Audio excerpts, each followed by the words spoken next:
हमारी की extended meeting है विस्तारित। इसमें राज्य कार्यकारिणी प्लस और जो वीआईपीज हैं, इंटेलेक्चुअल्स हैं हमारे समाज का, वो सारे लोग इनवाइटेड हैं इस मीटिंग में। और आज की इस बैठक में हम लोग ये विचार करने वाले हैं कि जननायक कर्पूरी ठाकुर जो इस देश के जाने माने नेता रहे हैं, दलितों, पिछड़ों, अत्यंत पिछड़ों का खास करके वो मसीहा रहे हैं, लेकिन आज तक उन्हें भारत रत्न की उपाधि नहीं मिली है।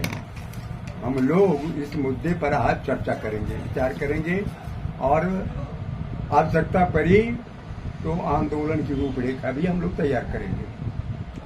हम लोग आज की बैठक में यह भी विचार करेंगे, करना है हम लोगों को, कि अनुसूचित जाति, अनुसूचित जनजाति में जो शामिल जातियां हैं, वो सारी जातियां नाई समाज से कभी बहुत पीछे थी। लेकिन ये विडंबना है, क्या वजह हो गया है, कारण तो कुछ न कुछ अवश्य है कि आज नाई समाज उन लोगों से पीछे हो गया।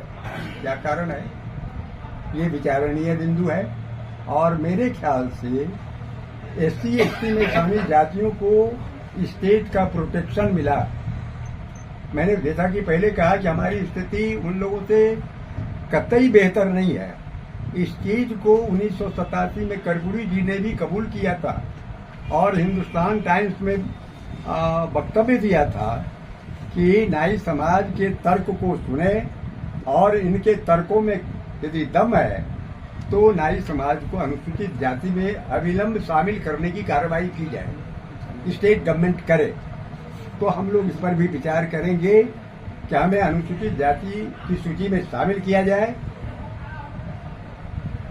तीसरा मुद्दा जो हम लोग डिस्कस करेंगे आज की बैठक में, वो है कि जो फॉर्मूला सरकारी सेवाओं में लागू किया गया है कर्पूरी जी के रिजिम में, पिछड़ी जाति और अत्यंत पिछड़ी जाति को बाइफरकेट करके अलग अलग जो व्यवस्था की जननायक ने, वह व्यवस्था पूरे देश में केंद्र सरकार की सेवाओं में प्लस बिहार के अलावे जो राज्य है उन राज्यों में कर्पूरी फॉर्मूला अविलंब लागू किया जाना चाहिए, ताकि नाई समाज और इसके समकक्ष जातियां जो हैं उनको बिहार की तरह सरकारी सेवाओं में, केंद्र सरकार की सेवाओं में लाभ मिले।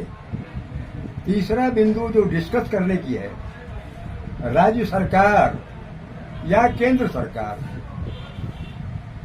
अति पिछड़ी जाति में शामिल कुछ जातियां हैं उनको लाभ पहुंचाने का काम किया है। फॉर एग्जाम्पल मैं बता दूं, कुंभकार प्रजापति जिसको कहते हैं, लालू जी के जमाने में जब लालू जी रेल मंत्री हुआ करते थे, उन्होंने अपने जमाने में कुंभकारों की आर्थिक तरक्की के लिए, आर्थिक सुदृढ़ीकरण के लिए, आर्थिक मजबूती के लिए उन्होंने कहा था रेलवे में मिट्टी के बर्तनों में भोजन परोसा जाएगा, कुल्फी में चाय बांटी जाएगी।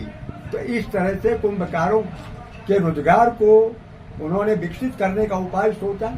ऐसा करके अभी देखिए, पिछले कल परसों कुंभकार लोगों की एक मीटिंग हुई, उसमें सरकार के नुमाइंदे भी थे। उसमें ये विचार किया गया, सरकार के लोगों ने भी इसको एक्सेप्ट किया और कहा कि सरकार गंभीर है, माटी कला बोर्ड करता है, मारपीट करता है, तो किस जाति की है? बाभन है, राजपूत है, ब्राह्मण है, नाई है, चमार है, जो भी जाति की हो, उसको नाम लेकर के कौन है दमन कर करके तो संबोधित करके तुम लोग जैसे उसको ओहदा दे करके रखे हो। इससे काम नहीं चलेगी। तुम अपने गरिमा को समझो, नंदवंशीय हो, नंदवंश की अगर ब्लड तुम्हारे रगों में है तो भारत रत्न वो ना दे, हम देने का काम करें। उसके लिए क्या विकल्प होगा? आज हम जैसे चाहते हैं, हम चाह रहे हैं कि आज देश की स्थिति आपने देख रहा है, आपकी बेटी बहन के साथ बलात्कार हो रहा है, ये हो रहा, आपने जो है से हल्ला मचा रहे हो, समाज के एकत्रित कर रहे हो। अरे वो भी हमारी बेटी है, वो भी हमारे भाई है, जिसकी आबरू लूटा गया।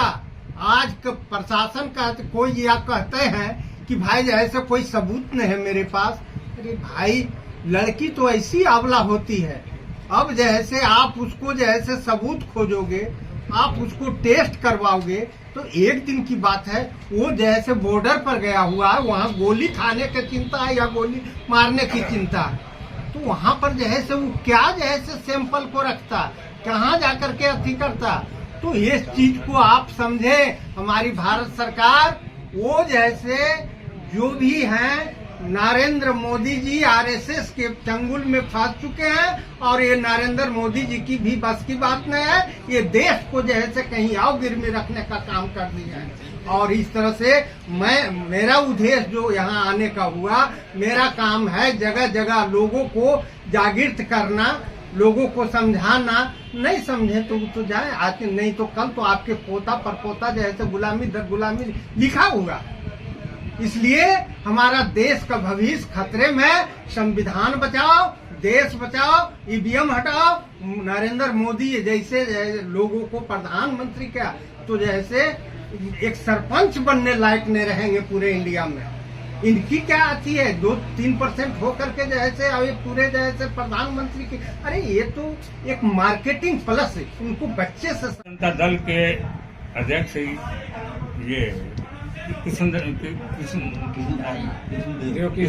देव कुशन ठाकुर तो कहें कि अच्छा प्रोग्राम होते भैया, काहे ने किस लिए इसको डिस्टर्ब कर रहे हैं। हम बोले कि जब आप कह दिया तो डिस्टर्ब नहीं होगा। उसके बाद हुआ, उसके बाद मैंने अशोक सम्राट का वहाँ किया। उस समय तक मेरे पास यही गांधी ने अध्यक्ष पर साइन किया हुआ उसका पेपर मेरे पास है। चले आया, फिर उसके बाद चाबी उनसे, उसके बाद इनके फादर जो है विनोद बाबू को बहुत बुरी तरह से उनको बेइज्जती किया। बेइज्जती करने के बाद वो कहे कि तब ऐसा संस्था में हम क्यों काम करेंगे, निर्मल बाबू चाबी लीजिए, आप जैसे चलाना है चलाइए। आप उनका बीएन ठाकुर के रिलेशन है। इन्होंने जाके इनके फादर उनसे पैसा ले लिए कि क्या कर दिए, एग्रीमेंट हुआ था, एग्रीमेंट पेपर अभी है, तो उनके फादर इनके दे दिए उनको। इस बात के चर्चा चलते रहा। कितना बार मैंने मीटिंग किया, ये मदन ठाकुर वहाँ प्रेजेंट रहे। उसके बाद यह चीज नहीं, आज दे देंगे, कल दे देंगे, परसों दे देंगे, तरसों दे देंगे। इन्हीं का अखिल भारतीय ट्रेड यूनियन का ठाकुरों ने मेरे पास आया, अध्यक्ष हमको लोग मनोनीत किया। कोर्ट से लेके एथी तक का एफिडेविट मेरे पास मौजूद है। उस पेपर को एथी करके तो ये लोग कहने आए कि ऐसा है कि हमको मीटिंग करने का परमिशन दे दें। हम कहा कि भाई जाति की बात है, जाओ मीटिंग करो। मीटिंग भी होने के लिए गए, 100 नाई जुटा हुआ था इस ट्रेड यूनियन के। ये आदमी जो बोल रहे हैं अभी माइक पर लाइव पर बोल रहे हैं, किसी को अंदर नहीं घुसने दिया।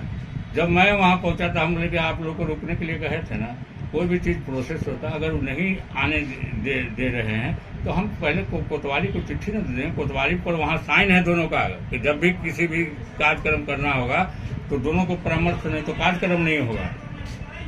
तो ऐसी स्थिति में ये लोग सब चुप रह गए।